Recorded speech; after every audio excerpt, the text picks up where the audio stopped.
Carbon किसमें होता है? अब क्या आपको पता है जो कार्बन है ना, कार्बन, उसका सिंबल क्या हो सकता है? What is the symbol of the carbon? यही दिमाग में आप सबका सवाल पूछ डाला, राइट? चलो कार्बन को हटा देते हैं। ओके, कार्बन को हटा देते हैं। एक मिनट, कार्बन को हटा दिया, क्या बचा? सी, मतलब ये है कार्बन सिंबल। सी ए कार्बन सिंबल है। तो आपको मैं इसमें इम्पोर्टेंट है बॉक्स में एक दूंगी। एक मिनट वेट, एक minute friends. So first I will make your one box जिसे फिट होना चाहिए।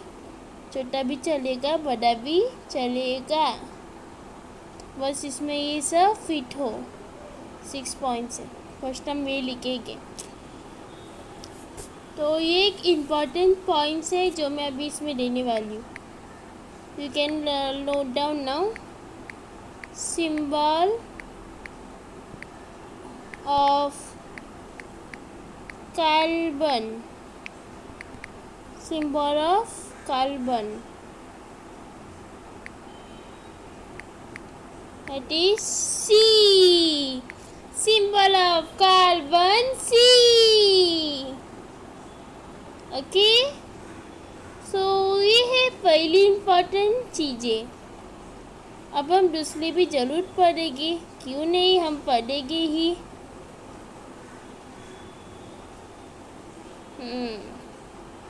ये हुआ पहली इम्पोर्टेंट चीज।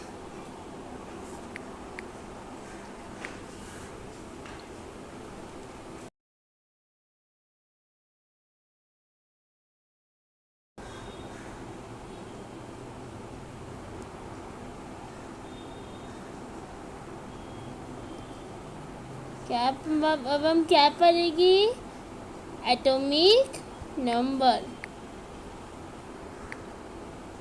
Let's write atomic number.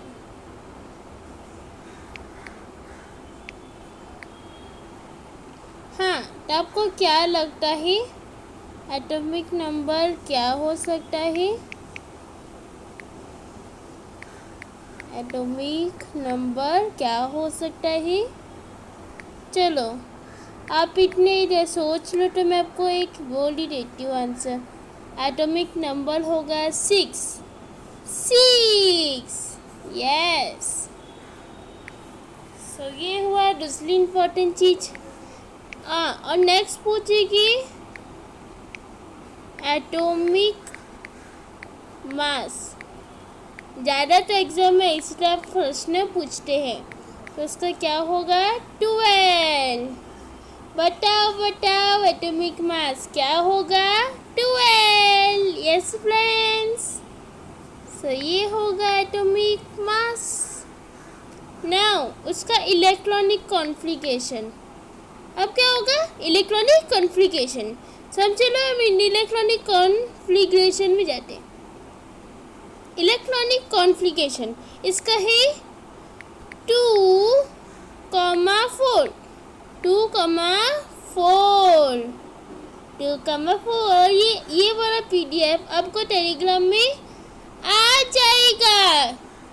आपको टेलीग्राम में आ जाएगा, तो आपको टेंशन लेने की कोई ज़रूरत नहीं है।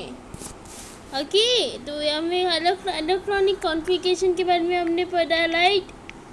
अब हम पढ़ेंगे वैलेंसी। वैलेंसी वैलेंसी तो उसका वैलेंसी क्या हो सकता है? 4।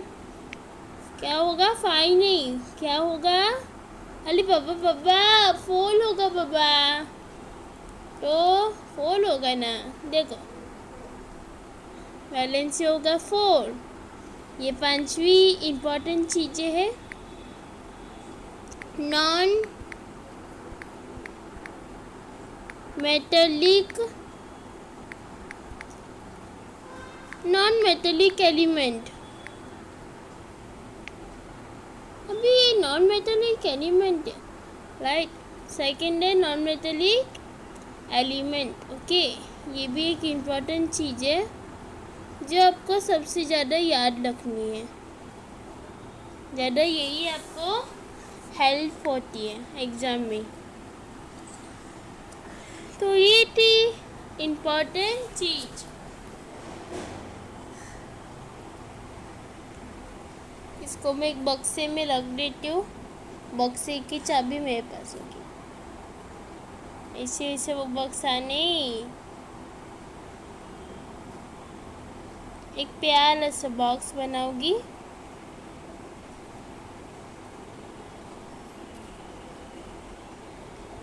तो चलो मैंने इसको एक बॉक्स में रख दिया है।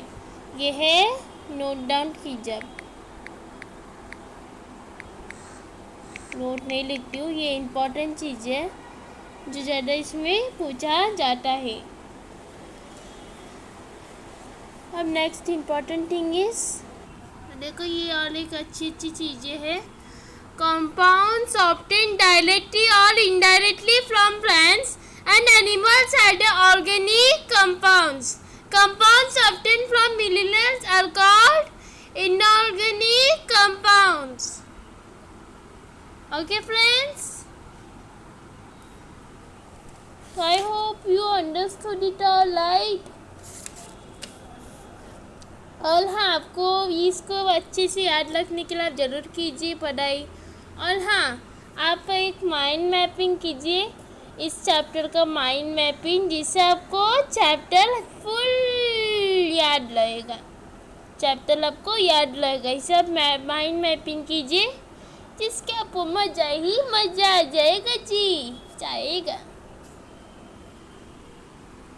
तो आप एक फ्लो चार्ट बना सकते हैं। इट इज़ कुछ भी आप टॉपिक दे सकते हो, प्रॉपर्टीज ऑफ कार्बन का। हाँ चलो मैं ये लिखती हूँ, प्रॉपर्टीज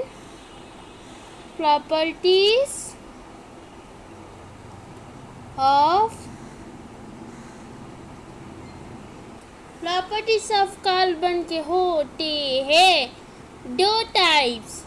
फर्स्ट होता है, तो बताओ फर्स्ट क्या होता है?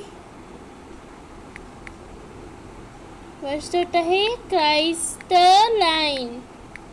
अब क्राइस्टलाइन ये वर्ड सुन के आपको क्या याद आ रहा है बताओ?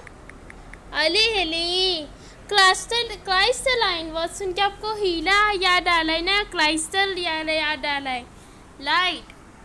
और नॉन क्राइस्टलाइन, नॉन क्राइस्टलाइन मतलब जो मेटल नहीं है, नॉन मेटल है। और क्राइस्टलाइन मतलब जो मेटल है, मतलब कोट एक मिनट, हाँ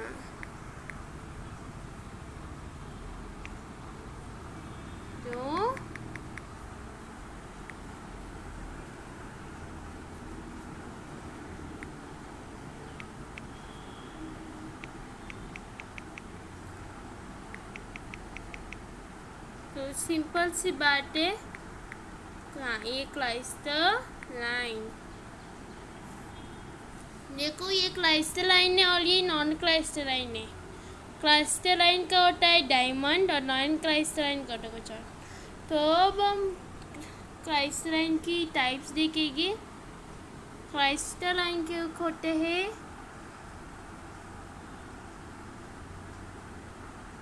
डायमंड, ऐसे बोलते हैं।